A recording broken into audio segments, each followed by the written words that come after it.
Welcome back to the second segment of the show where we have a guest here in the studio, Dr. Atef, a holder of a PhD in Heritage and Museum Studies as well as a tourism expert. Thank you so much for joining us today. Thank you. Today we're going to be talking about the government's efforts to renovate the Egyptian Museum and make more attractive sites for tourists here in Egypt. We have a few questions that you may help, shed some light on this subject and tell us what you think.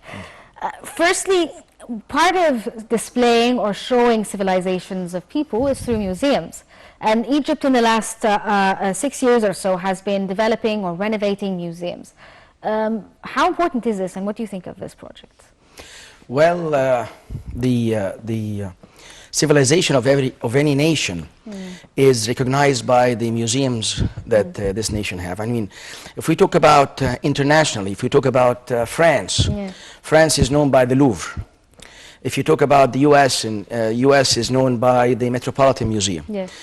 England is known by the British Museum, and everybody say the British Museum in England, So when we talk about Egypt, we talk about the Egyptian Museum in Tahrir. We talk about lots of museums because it's like a very vicious civilization.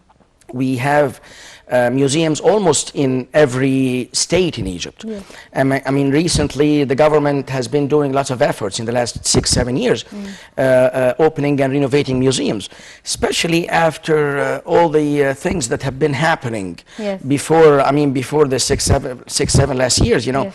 So we're talking about El Minya Museum, for instance. The government restored the museum and restored artifacts.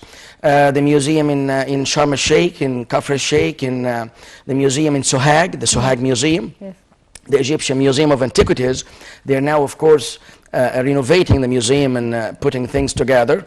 We talk also about the NEMC, the National Museum of Egyptian Civilization, which is actually one of the greatest museums worldwide. And of course, we all remember the parade of the mummies parade, when they moved the mummies from the Egyptian Museum to the NEMC. So it's true. I mean, the civilization is measured by the museums. Yes. You spoke about NEMC itself. It's one of the most interesting or amazing museums around the world. What makes it special, I suppose, is the fact that it's also interactive. It's not just a regular museum where you walk and look. That's very true. Yeah. How do you think this will help in attracting tourists here to Egypt? And do you think it's going to help, the tourists have a more, broad experience of what, Egyptian civilization was like thousands of years ago? Well, you can say that again. The NEMC, the National Museum of Egyptian Civilization, is considered to be one of the most beautiful museums, not only in Egypt, I would say in the world. The museum is built in a very great way of display. I mean, it's like a semicircle. When you go inside the museum, it's like a semicircle. And you start with the pre-dynastic. And they have a skeleton, for instance, that dates back to 35,000 BC. So, and then you have the pre-dynastic, and then the old Middle New Kingdom, and then the Greco-Roman time, and then you go through the Coptic, and then the Islamic Egypt, and then modern Egypt. So it's like a semicircle. We're talking about 50,000 pieces, 50,000 artifacts in the NEMC, in the National Museum of Civilization. Well, the first floor of the museum has the mummies. And it's the first time to have this collection of ancient Egyptian mummies displayed in one place. And the way it's displayed is marvelous. I mean, you go there and you see every mummy of the pharaohs in a special place, and there is a biography of the pharaoh, so people can go on their own. It's like a self-explanatory museum. And the feedback we get from the NEMC, from the travelers who come to Egypt, is always positive. And most of the tour operators in the US and in Europe, they just listed the NEMC in the programs. Actually, they are adding an extra day in Cairo so that they can visit the NEMC. In the past, people would come to Cairo and stay for a night or two. Now they're staying for 3 or 4 nights. The tourist itineraries will change. People will be spending longer time in Cairo than before. And that will be good for hotels, good for economy, and also it will be a kind of an attraction. So people will come to visit the NEMC. People come and ask us, if we are working with a group or on a tour that does not have the Namek listed, they say, why isn't the Namek listed? And we go out of the way, Yes. in spite of all the obstacles that can face us. We go out of the way and we go visit the Namek, you know, for the travelers to enjoy it. So the feedback has always been great. I have a question. I mean, there are a lot of people that haven't, even Egyptians, who haven't visited Namek itself. Is it kind of interactive like museums we see, for instance, in Europe, where you put on a headset and it's like you're going through a story? There's a storytelling episode for each, you know, era of civilization. Is this how it works? With the Namek now, you get the earpiece, you Yes. get the earpiece and everything, Yes. but they don't have a narration Yes. that goes to explain this and this and that. So the people would go, I mean, the groups would go with their guides, with their own Egyptologist guides, and they would go and move from one place to another and do the narration, do the explanation of every piece. I like that more Yes. than the idea of this stereotype narration that you see in the metropolitan or Yes. or what have you, because this way they always say that you bring the pieces to life. Yes. So people get to see it and to interact, and you bring it back to life. So, and then you open questions and people ask and you answer. So I think it's better this way. Yeah. I'm not against the stereotype way, but I'm still believe that the interaction of the guides with the travelers is a plus and an added value to the tour. Okay. Can we talk about the Gem Museum, the Grand Egyptian Museum? This is a highly expected museum worldwide. It's an event that everyone's waiting for. How do you think this can help promote Egyptian tourism? And do you think that people are actually as excited about it as everyone here is in Egypt? I mean, believe me, people are excited worldwide of the Namek, of the Gem. Yes. And they've been expecting it to open since, 5 years ago. Yes. I mean, people have been coming to Egypt and asking about the Gem day in and day out. They say when it's going to be opened, and we hear it's going to be, and sometimes actually people come on the tour because they think that the Gem is opened already. Oh, yes. And they will be astonished that the Gem is not opened. Expected to be open in November of 2022, this year. Yes. Hopefully, and it's going to be the largest museum that is dedicated to a country or to one civilization Yes. worldwide. Yes. The Namek is also going to be the latest museum with technology, with the way of exhibition. You know, musealization is very important. And quickly, I just want to give a hint about musealization, which is the museum studies. Yes. If we talk about the mask of King Tutankhamun, for instance, and the mask of King Tutankhamun, when it's in the tomb, it's still a mask, the golden mask Yes. that weighs 11 kilograms of solid gold. But when we move the mask from the tomb in the Valley of the Kings and put it in the Egyptian Museum, in the jewelry room, and now it's going to be moved to the Gem. Yes. This is musealization. So the Gem has been musealizing the ancient Egyptian civilization in a great way. And it's going to be a kingship museum. So you're going to be seeing the artifacts of the kings and queens from Egypt. I mean, with the way it's displayed.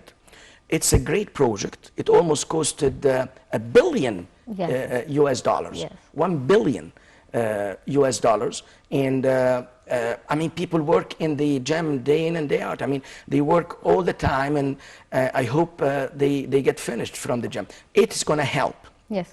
attracting travelers to Egypt and increasing the number of visitors for sure. Actually, the government is doing a great efforts. Yes. They have an airport in the Sphinx Airport, Yes. which is not very far from the Gem. The new ideas of tourism will be great. People will be able to fly in and visit the Gem, you know, and spend a day or spend a night or two, because there are lots of hotels around the gem. Yes. We're talking about the Marriott Manor House, the historical hotel. We're talking about the Meridian Hotel that they are restoring now. We're talking about the Steigenberger Hotel, which is right in front of the, so lots of hotels. Anyways, so people will be able to spend a night or two in those hotels and visit the gem, visit the pyramids, and then fly back, for instance. So that will open new and transit tourism. I mean, let's say businessmen or people who have flight somewhere else and they have 24 hours. Or... They can come in transit for a couple of hours and visit the gem and have lunch or something and fly out. So that would be amazing. Can you tell us a bit about what makes GEM significant in terms of, you know, how it displays its work? I mean, I understand that it's obviously the biggest museum when it comes to displaying one civilization. But, you know, we used to hear in the past that some tourists, you know, who would visit the Egyptian Museum in Tahrir Square, obviously the artifacts are amazing, but there was always a problem with, you know, everything's so crowded, the display, the lighting and all of that. Do you think these are things that we're going to see spaced out in the GEM? Absolutely. The way the gem is displayed, and I was honored to be able to visit the gem several times before it's not allowed. I mean, it has not been allowed because now it's not allowed for everybody because they want to work and they're working hard to finish it up. The way the things will be displayed will avoid all those crowds. It is built to accommodate 5 million travelers a year. So that's a big number. And we're talking 15,000 visitors or more a year. This is how it is designed. You know, the land is there and it's built in a spacious area. And the way the traffic will be going in the gem will definitely avoid the crowds. Plus, they will connect the gem to the pyramids.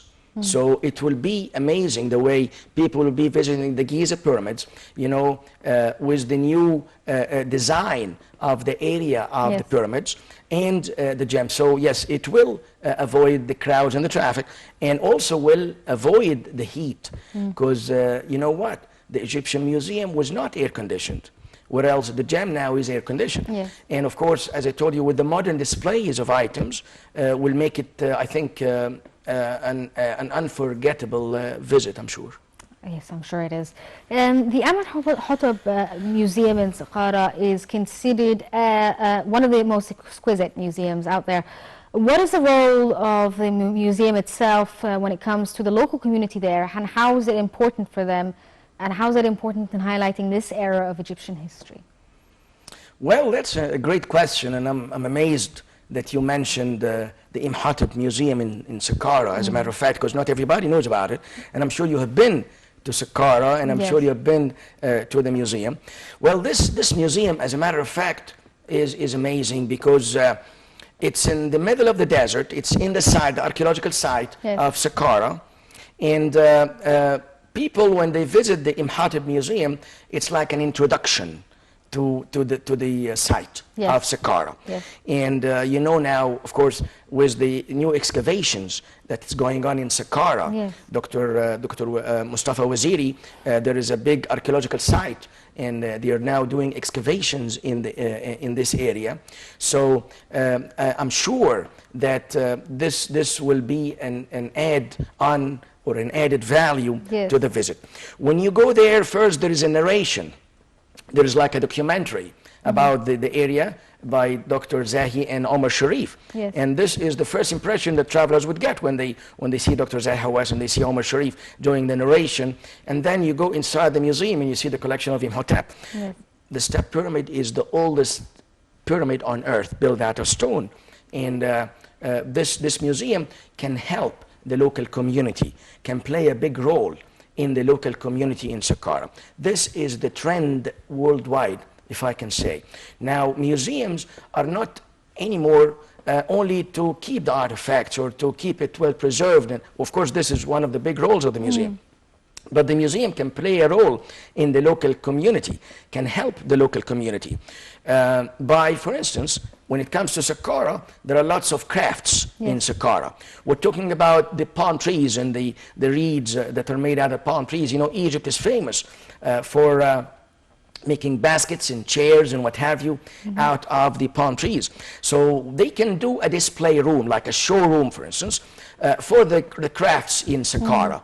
And then travelers would come and visit the museum and see the crafts. Yes. And this way, this will improve the quality and it will improve the life quality, or the quality of life of the locals, and will help the local community. Also, we can do something interesting, which is now already there in lots of places. A member of the museum, a curator, for instance, or maybe the manager of the museum, can be a member in the council, in the city council of Saqqara. So he would be aware of the problems of Saqqara, and will be able to be in touch with the local community and help them. So I would say it's a win-win relationship. As you drive to Saqqara, you see lots of also carpet schools, and that's a big craft, big handcraft, and big art, I would say. So the museum can help the local community. I mean, we're talking about single mothers, we're talking about women who can work, so we can give them a loom and they can work. And tourists generally also like to, interact with the culture itself and interact with the people. Yes. It's always about people. When they come, they say it's people all the time. So the museum can be a good mediator between the archaeological site and the local community and the travelers. Yes. Which brings me to the next idea. I know this is out of the museum topic itself, but in a sense it is. Yeah. Right now we're restoring, the holy path of Jesus and his travel through Egypt. Is this somehow considered an open-air museum? Well, the holy path of Jesus and Mary and Joseph coming to Egypt, this will be, I mean, now they're working on restoring the path. They're almost done. Yes. And it's almost 25 stops. Yes. Imagine. I mean, this will open the gate to travelers. Religious tourism as well. Religious tourism, and also, and even more than that, spiritual tourism. Yes. Because people, I mean, not only Christians will come and visit those sites, but different religions. I mean, so it will be more a spiritual tourism. Egypt is the first land that Jesus Christ, drank its water after he drank the water of his homeland in Jerusalem. And first food that he ate after he left the homeland of Jerusalem was the food of Egypt.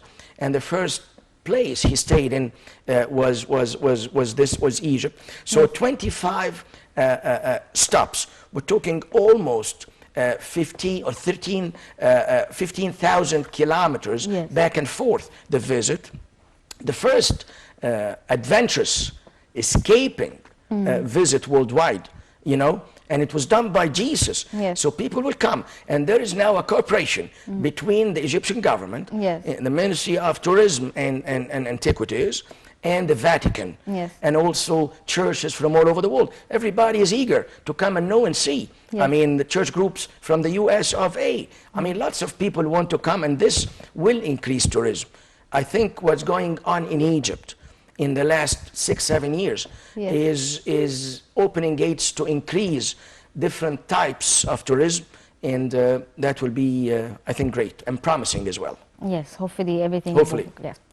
The Egyptian Museum of Antiquities is obviously a heritage site. It's a very old museum. Are there plans to renovate it, preserve it in some way after the gem opens up? This is what the travelers ask about all the time. When they go visit the Egyptian Museum of Antiquities and they see the old, humongous building. By the way, the Egyptian Museum has been listed in as one of the UNESCO World Heritage Sites.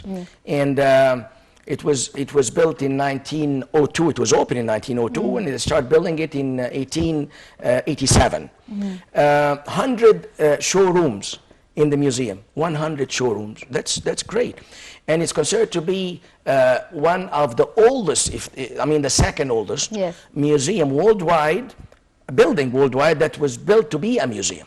Because there are other places that were not built to be a museum, but people would collect artifacts in there. And more than 130,000 pieces in the Egyptian Museum of Antiquities. That's huge.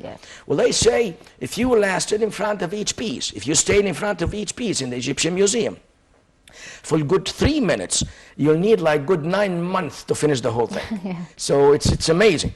I think now, I mean, the government is working on restoring the museum. They are keeping the building. They are keeping it maintained. When I walk in, they do the renovation all the time, and it will be more of a sculpture museum. Yes. So people will go see the statues, Yes. because lots of pieces will be moved to the gem. And by the way, the gem, again back to the gem, will have all the collection of King Tutankhamun displayed in one place for the first time. Well, the 5,200 pieces Yes, that came out of the tomb of King Tutankhamun, Yes. that will be displayed in the gem. So this will open more space in the Egyptian museum by moving all those artifacts, and this will give more area for display. Yes. So I think, yes, it will be restored, and they're now working on restoring it, the government is. And I mean, even the facade of the museum. Yes. I mean, if we talk about the facade with goddess Isis, the facade and all the details of the carvings of the Egyptian museum is quite impressive. Yes. And I hope it stays and accommodates more travelers. Yeah, there was an article in The Guardian about the 5 wonderful museums in Egypt. It listed a number of museums, including the Egyptian Museum in Tahrir, the gem, obviously, that's still, you know, in The works. Mummification Museum. Yeah, Luxor Museum as well, Islamic Luxor Arts Museum. Museum. How do you see this guide by The Guardian? Well, this is a good advertisement, a great advertisement for Egypt, and they picked and chose one of the most significant museums in Egypt. They chose the Egyptian Museum. As I told you, it was listed as a World Heritage Site by the UNESCO. So that's like a cherry on top of the cake, you know. Yes. And then when we talk about the Islamic Museum, it has a collection that does not exist in any place in the world. The Islamic Museum in downtown Cairo, I mean in Islamic Cairo. So they listed that in, and people are eager to come and visit the Islamic Museum. And the way the artifacts are displayed, of course, is with the lights and everything. So I think, I mean, and then the Mummification Museum, you know, the secret of mummification. I just want to tell you that if you would allow me, that the travelers would always ask about mummification. Yes. So let alone when you talk to them about a museum, a mummification museum that has the mummies, and you talk about mummification and the secret of mummification in the ancient Egyptian cult. So that's also very impressive. And Egypt is the only country worldwide that has a discipline that carries its name, Egyptology. Yes. I mean, you don't see I mean, with all due respect, we don't see Frenchology, we don't see Britishology or whatever, but there is Egyptology, and this is the only discipline that's accompanied with the name of a country worldwide. So those museums that has been listed by The Guardian is a very great advertisement, I think, for Egypt, and hopefully after COVID ends and after all what's going on around is gone, I hope that this will be a new era for traveling and for people to visit Egypt. So how can we promote cultural tourism here in Egypt? I mean, obviously everyone knows about, you know, Egyptian civilization, you know, the pharaohs and mummification and all of that, but Egypt is, obviously this is an important part of its history, but there's so much more in our history that involves culture and, you know, promotion of ourselves. Like you were saying, the Islamic Arts Museum is an amazing display. How can we promote these cultural museums? Well, we promote this, first of all, the word of mouth is very important. When people come and talk and see and go back with the good memories, they go and tell more people.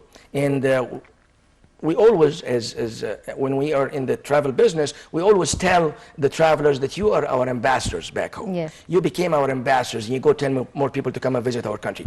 So the word of mouth, I think, is a very good promotion.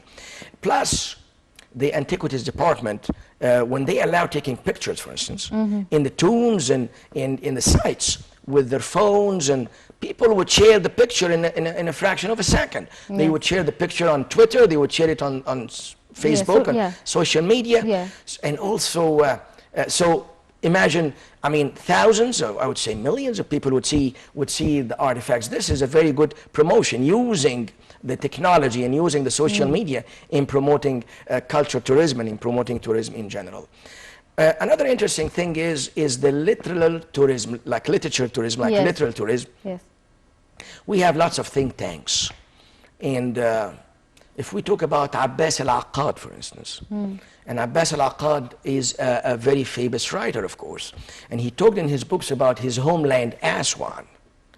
So in the book fair, I mean, that was in Cairo, I mean, a couple of weeks ago, if we can promote for the books of Abbas al-Aqad, not only Abbas al-Aqad, but also Naguib Mahfouz, of course. Yes. Naguib Mahfouz, with the trilogy of Naguib Mahfouz, and talking about Egypt in depth. So if we promote this literal tourism, like literature tourism or literal tourism, I mean, I think that will encourage more people to come, especially the culture tourism that you were talking about. We are promoting culture tourism in Luxor, in Aswan. Yes. I mean, when they go on the cruise for 120 miles between Luxor and Aswan, visit the temples. Right now we have the festival as well, you know, the Women's Film Festival.